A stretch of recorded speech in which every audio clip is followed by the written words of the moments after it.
Eu quero conversar com você sobre os lamentos da alma. Preste atenção. A alma tem lamentos. Eu vou recorrer ao profeta Isaías, ao profeta palaciano, ao profeta que é considerado o profeta evangélico do Antigo Testamento. Aquele homem que retrata a realidade histórica do seu tempo, nos capítulos 1 a 39, dos capítulos 40 ao 66, ele apresenta uma mensagem de consolação para o povo. Ele está fazendo uma radiografia da sociedade do seu tempo.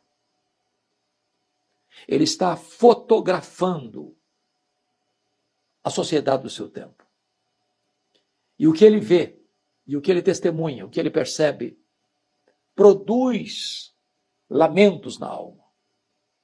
E eu quero então aqui levantar 7 lamentos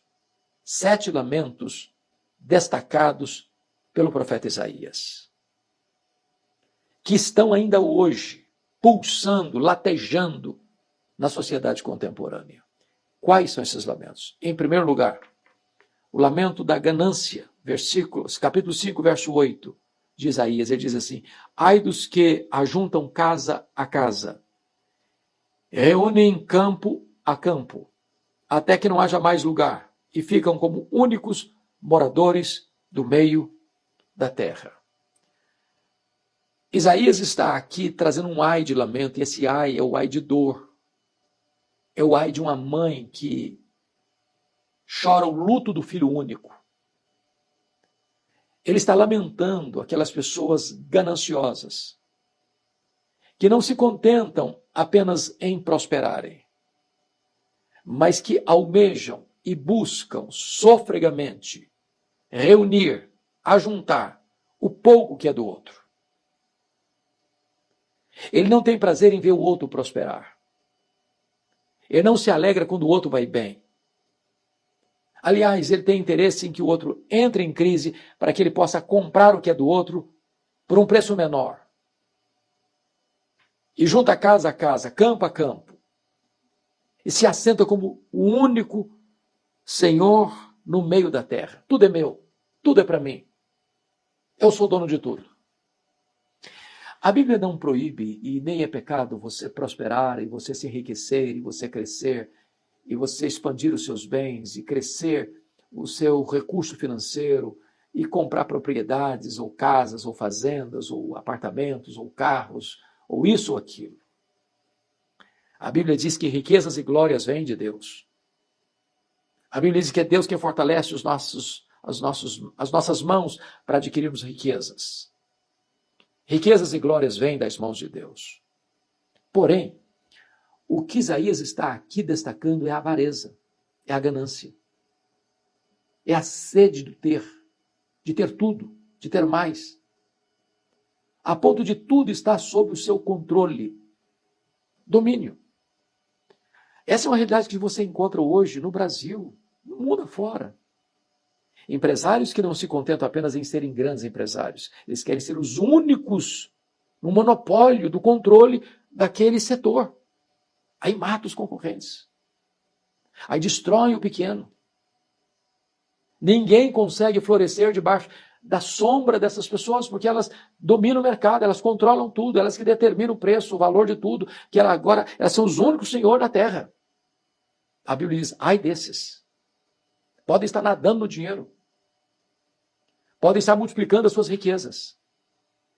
Mas há um ai de dor para essas pessoas gananciosas que querem tudo e não se contentam em ver o outro bem. Querem o pouco que o outro tem para que sejam elas donas de tudo. Isso é pecado. E Deus está trazendo um ai sobre essas pessoas. Vamos ao segundo lamento. Isaías 5, verso de número 11, está escrito assim: ai dos que se levantam pela manhã e seguem a bebedice, e continuam até alta noite, até que o vinho os esquenta. Agora o problema é a bebedeira. Ai dos bêbados, dos borrachos, dos que se reúnem para beber. já não trabalham mais, já não produzem mais, já não têm projetos de vida mais. Já mergulharam a família no copo da bebida. Agora a bebedeira é um propósito maior, que supera todos os outros sublimes propósitos da vida, de ter uma vida decente, disciplinada, de ter uma família amorosa, unida, coesa. Estas pessoas que se levantam pela manhã, não é no final do dia, não é no happy hour, não, já de manhã, já se tornaram escravas, dependentes, adictas do vício, do alcoolismo.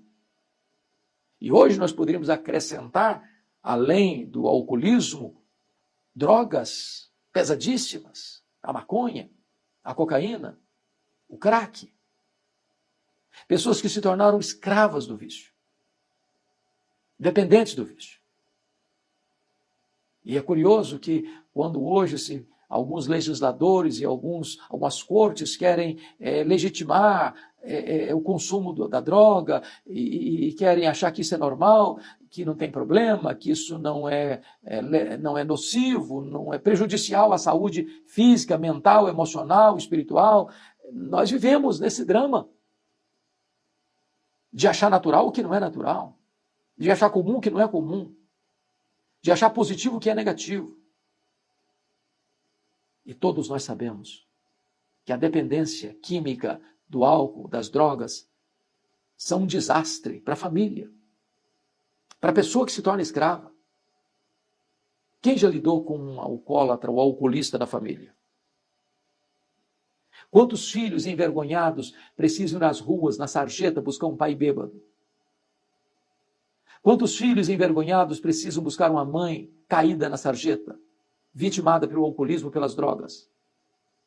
Quantos pais tristes, amarrotados, precisam ir para os bares mais escondidos à procura de um filho que está embriagado, envolvido com grupos perigosos, para não dizer gangues, e se miscuem nos crimes, porque foram empurradas para lá pelo alcoolismo, pelo consumo das drogas, que começa devagar, viu?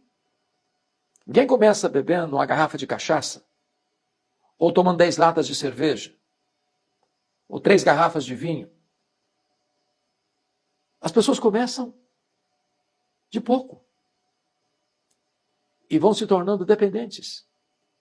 Ninguém começa injetando cocaína nas veias. Começa com uma cheirada, um papelote. Daqui a pouquinho está vendendo a alma para comprar a droga. A bebedeira tem destruído gerações. O Brasil é um dos campeões mundiais de consumo de cachaça. Consome-se mais cachaça do que leite. E nós precisamos nos acautelar sobre esses lamentos da alma. Ai, ai dos que se levantam de manhã e seguem a bebedeira. Alertemo-nos acerca disso e acautelemo-nos acerca deste perigo. Terceiro ai. Capítulo 5, verso 18 está escrito: ai dos que puxam para si a iniquidade com cordas de injustiça e o pecado com tirantes de carro. O problema aqui é o problema da iniquidade.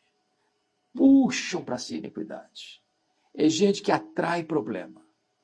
É gente que, como um imã, atrai o que é errado. Planeja o erro, cobiça o erro, deseja o erro. Se acerca de gente envolvidas com o erro. Elas puxam para si a iniquidade com cordas de injustiça. Elas arrastam para si o crime. Aquilo que é proibido, aquilo que é imoral, aquilo que é ilícito, aquilo que traz vergonha, opróbrio. E eu não estou falando só de coisas assim vergonhosas, como os vícios mais devastadores, não. Gente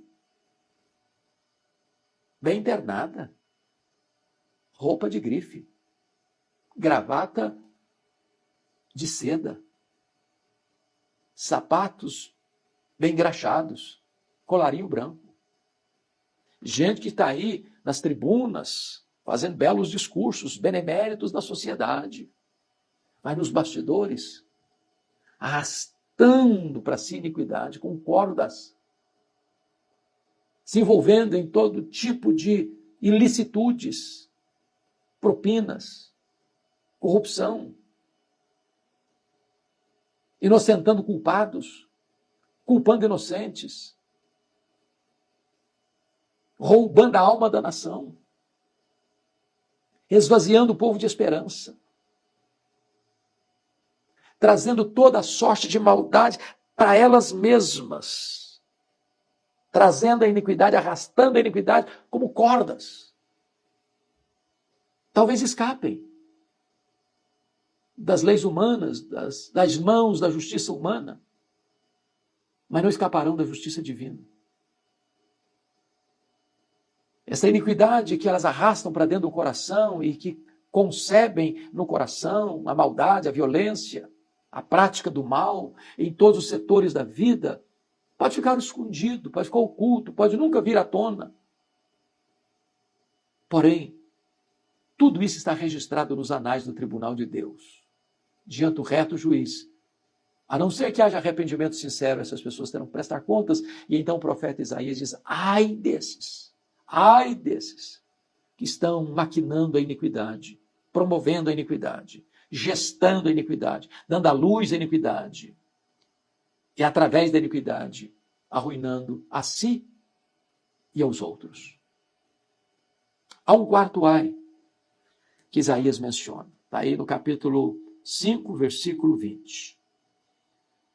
Ai dos que ao mal chamam bem e ao bem mal, que fazem da escuridade luz e da luz escuridade, e põem o amargo por doce e o doce por amargo. Aqui o problema é da inversão de valores.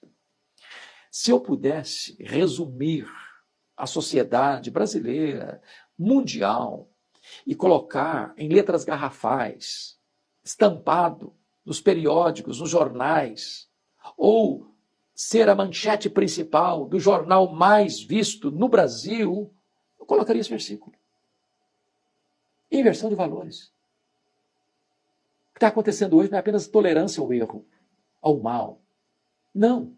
É inversão de valores mesmo. É a sociedade pelo avesso, de ponta cabeça. Estão dizendo que luz é trevas e que trevas é luz. Estão dizendo que o amargo é doce e que o doce é amargo. Aplaude-se o vício, escarnece-se da virtude. Promove a injustiça, escarnece da justiça. Inocente o culpado, culpa o inocente. É a sociedade que perdeu o rumo, que não tem mais vergonha. Comete-se os pecados mais escandalosos à luz do dia, sob os aplausos dos incentivadores. Como se esta prática fosse uma virtude digna de ser elogiada, com os maiores encômios. É uma sociedade pelo avesso. E a palavra de Deus diz: ai desses que estão embarcados nesta canoa furada, no mar da vida, da inversão dos valores. Mas, aqui, um quinto ai. Versículo 21. Isaías 5, 21. Ai dos que são sábios aos seus próprios olhos e prudentes em seu próprio conceito. O problema aqui agora é o problema da soberba, nariz empinado, olhos altivos, palavras soberbas, arrogantes. É aquela pessoa que se acha melhor do que é, que se julga mais importante, mais inteligente, mais esperta, mais culta, mais sábia, mais rica, mais bonita.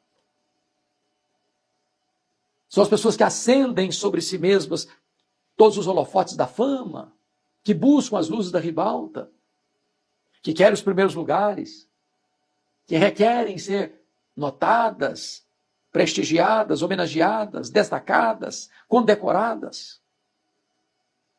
A Bíblia diz: ai desses. fariseus hipócritas que ficam tocando trombetas acerca das virtudes que não possuem, que julgam os outros. Esse não é bom, aquele não presta, aquele outro também não vale nada, mas eu sou o padrão da justiça, da honestidade, da honra, quando na verdade estão desprovidas dessas virtudes. Ai dos que são sábios aos seus próprios olhos e prudentes em seu próprio conceito. Quem não diz? Há um ditado popular que diz que lata vazia é que faz barulho. Quem não fica fazendo propaganda que é.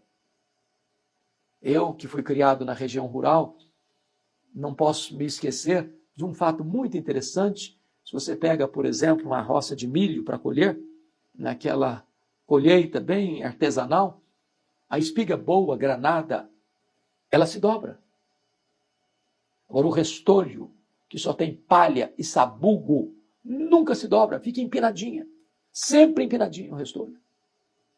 Se você encontrar uma pessoa muito empinadinha demais, soberba demais, altiva demais, arrogante demais, que se julga sábia demais, prudente demais, pode ter certeza, é restolho. Só tem palha, só tem sabugo. Quem bate palma para si mesmo é um tolo consumado. E a Bíblia diz, ai desse. Ai desse. Em penúltimo lugar, quinto lamento, ou aliás, o sexto lamento da alma. Versículo 22. Ai dos que são heróis para beber vinho e valentes para misturar bebida forte. Aqui é o problema da fanfarronice. A pessoa não só está rendida à bebida, ao álcool, à bebedeira. Ele arrasta um papo enorme. Ele se acha o herói, o galã, o gigante, o onipotente, porque ele é capaz de beber mais do que os outros. Ele bebe vinho e ele mistura bebida forte e não tomba, e não cai, e não dorme.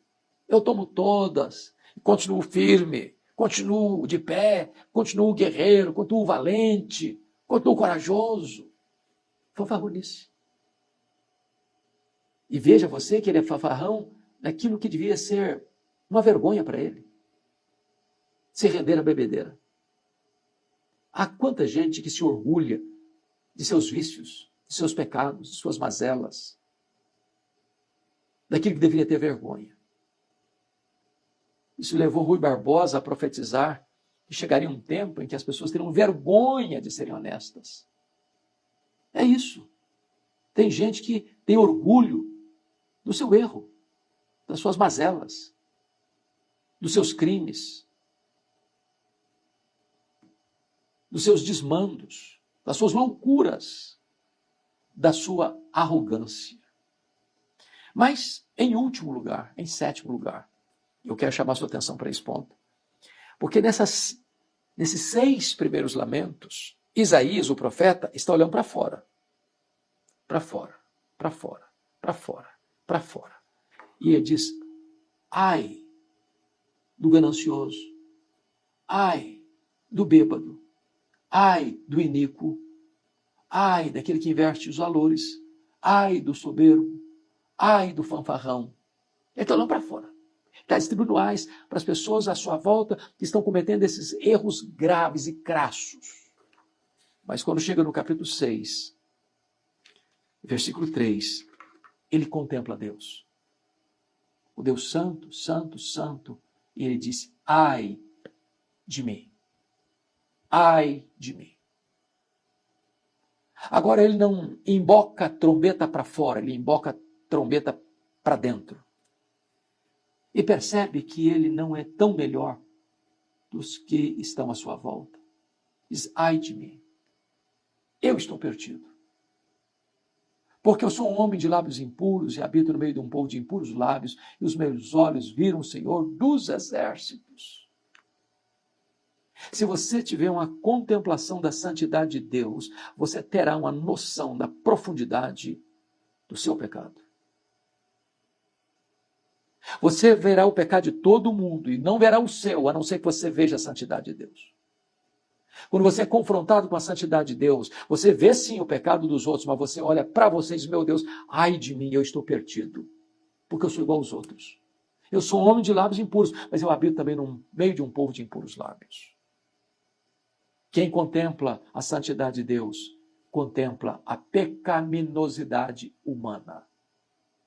Mas quando você reconhece o seu pecado e confessa o seu pecado, você também pode receber o perdão de Deus. Porque ele vê um anjo tirando uma brasa do altar, tocando os seus lábios e diz, esta brasa tocou os teus lábios, agora estão perdoados os teus pecados. Perdoada a tua iniquidade. E este homem então agora pode ser perdoado, redimido, restaurado por Deus, para então ouvir de Deus um grande clamor, uma grande convocação. E essa convocação está no versículo 8, nesses termos. Depois disto, eu ouvi a voz do Senhor que dizia, a quem enviarei? E quem há de ir por nós? E ele respondeu, eis-me aqui, envia-me a mim. Em vez de você apenas lamentar os pecados à sua volta, você se coloca nas mãos de Deus para ser um instrumento de Deus a levar a esperança da salvação aos que jazem perdidos, aos que estão rendidos ao pecado. Que a experiência de Isaías seja um desafio para o seu coração. É tempo de contemplar a Deus. É tempo de enxergar o nosso próprio pecado. É tempo de receber perdão de Deus. É tempo de ouvir e obedecer o grande chamado e o grande desafio de Deus para anunciar aqui e ali e além fronteiras a mensagem da esperança, o Evangelho de Cristo. Deus abençoe sua vida. Deus abençoe seu coração.